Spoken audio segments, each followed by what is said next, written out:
ఇప్పుడు no cost cough syrup తో 60 రూపాయల విలువ గల ఇన్హేలర్ పూర్తిగా ఉచితం. దెబ్బకి దగ్గు జలుబు మాయం. మంత్రులు కార్యదర్శులు హెచ్ఓడీల సమావేశంలో సీఎం చంద్రబాబు మాట్లాడుతున్నారు. లైవ్ ద్వారా చూద్దాం. దానికే మనకు వస్తుంది. దట్ ఈస్ ది మీరందరూ గుర్తుపెట్టుకోవాల్సిన next step. I order them micro grid substation as a unit, ప్రొజ్యూమర్ concept, producer come consumer. నువ్వే ప్రొడ్యూస్ చేయి, నువ్వే అమ్ము. అంటే నీకు అవసరమైంది వాడుకో, మళ్ళీ నీకు కావాలని నేను ఇస్తా గ్రిడ్ నుంచి. So that you need not spend money. నీకు సర్ప్లస్ ఉంటే ఇవ్వండి, మేము కొనుక్కుంటాం. That is the concept we are introducing. Every house, every pump set. ఒకవేళ అక్కడ కానీ వీలు కాకపోతే సబ్స్టేషన్లో మనం జనరేట్ చేస్తాం పవర్. Zero transmission losses. ఈ సబ్స్టేషన్లోనే పవర్ వస్తుంది, ఈ సబ్స్టేషన్లోనే పవర్ డిస్ట్రిబ్యూషన్ వస్తుంది. అప్పటికి కూడా ప్రాబ్లం ఉంటే అక్కడ బ్యాటరీ పెడతాం. ఎప్పుడైతే పవర్ వస్తుందో అక్కడ ఛార్జ్ చేస్తాం, ఎప్పుడు అవసరమైతే అక్కడనే ఇస్తాం. ఇలాంటి కాన్సెప్ట్స్ ఇచ్చా, డిపార్ట్మెంట్ వర్కౌట్ చేస్తున్నారు. నేను అనుకున్నట్టన్నీ అయితే 5 ఏళ్లలో 4 రూపాయలకు రావాలని. ఇంకా తక్కువే చెప్పా, కానీ 4 రూపాయలు తీసుకురావాలని. 4 రూపాయలు మనం కరెంటు తీసుకొస్తే Andhra Pradesh will be A preferred destination. నేను పీయూష్ అంటే సాధ్యమా సార్ అన్నాడు. సాధ్యం చేస్తాం. అదే నేను విజయానంద్ గారికి చెప్పాను. యూ విల్ మేక్ ఇట్ అని చెప్పాను. We are working. మీకు ఎందుకు ప్రతి ఒక్క డిపార్ట్మెంట్ ఎందుకు చెప్తున్నానంటే మీలో ఆ స్ఫూర్తి రావాలి. మీరేం చేస్తున్నారు? రొటీన్గా ఆలోచిస్తున్నారు. రొటీన్గా ఆలోచిస్తే ఏది సాధ్యం కాదు. ఇన్నోవేటివ్గా R&D పెట్టుకొని మీరు వర్కౌట్ చేస్తే మీ బ్రెయిన్సే R&D బ్రెయిన్స్గా తయారు కావాలి. ఏదో ల్యాబొరేటరీ పెట్టాలి, ఎక్విప్మెంట్ తేవాలి కాదు. అది చేస్తే ఇది సాధ్యం అవుతుంది. ఇప్పుడు ఒక నమ్మకం నాకు, విద్యుత్ శక్తి గాడిన పడింది. నేను ఇంకోటి కూడా చెప్పాను. టెక్నాలజీ ఎంత పవర్ఫుల్ అంటే టోటల్గా సబ్స్టేషన్ వారిగా quality of power we can measure. దీంతో ఆడిట్ కూడా చేసే అవకాశం వస్తుంది. ఎంత క్వాలిటీ ఇచ్చాము, లో వోల్టేజ్ ఇచ్చామా, హై వోల్టేజ్ ఇచ్చాము. హై వోల్టేజ్ ఇస్తే ఎలక్ట్రికల్ ఎక్విప్మెంట్ బర్న్ అయిపోతాయి, లో వోల్టేజ్ ఇచ్చినా బర్న్ అవుతాయి. రైట్ క్వాలిటీ ఇవ్వాలి. That is the exercise we are doing now.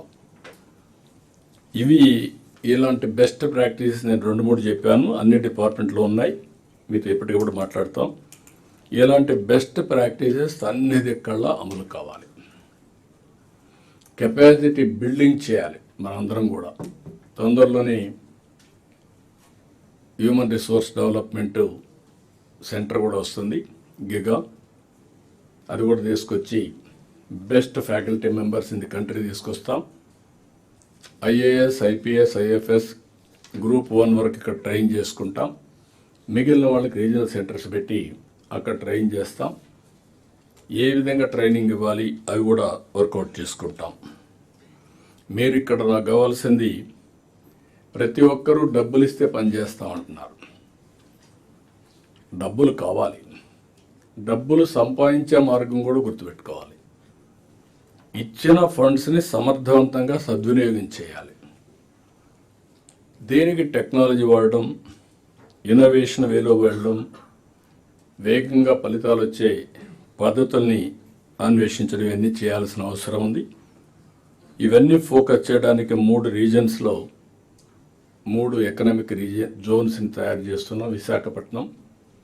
విశాఖపట్నానికి ఈస్ట్ గోదావరి, పాత ఈస్ట్ గోదావరిని శ్రీకాకుళం వరకు ఒక జోన్గా, అమరావతి జోన్ని వెస్ట్ గోదావరి నుంచి ప్రకాశం వరకు అమరావతి, తిరుపతి జోన్ని నెల్లూరు నుంచి కర్నూలు వరకు తిరుపతి జోన్, ఈ 3 కూడా పెట్టుకొని ఇప్పుడు మనకి చాలా వరకు జోన్స్, కొన్ని 5 జోన్స్ మనం పెట్టుకున్నాం.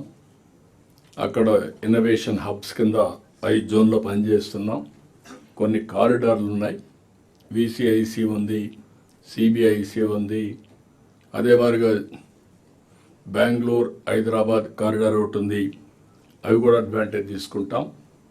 ఎక్కడికక్కడ డిఫరెంట్ అప్రోచెస్ కూడా తీసుకొని space city, drone city, electronic city, semi conductor, quantum valley hub, green hydrogen valley, ఇంకో పక్క ఏరోస్పేస్ సిటీ, ఇవన్నీ కూడా క్రియేట్ చేసి ఫ్యూచర్ టెక్నాలజీ కూడా మనం ముందుకు పోతున్నాం.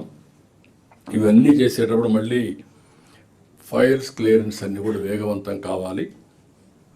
నేను ఈ పబ్లిక్ పర్సెప్షన్ అన్నిట్లో తెప్పిస్తున్నా. ఏ విధంగా చేస్తాం, ఈరోజు మిమ్మల్ని అందరినీ సెన్సిటైజ్ చేస్తాం. మీరు కూడా ఆ పబ్లిక్ ఫైనల్గా మనం పనిచేసేది ప్రజల కోసం.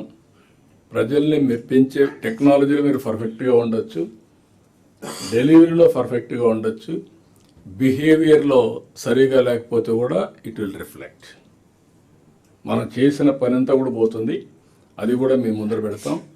కొంతమంది don't mistake me, over a period of time అలవాటు అయిపోయి నెగిటివ్కి అలవాటు అయిపోయారు. ఏది వచ్చినా హౌ టు అన్డూ ఆలోచిస్తున్నా, హౌ టు డూ పాజిటివ్లీ కాదు. దాన్ని ఎట్లా స్టాప్ చేయాలి, తెలుసో తెలియకో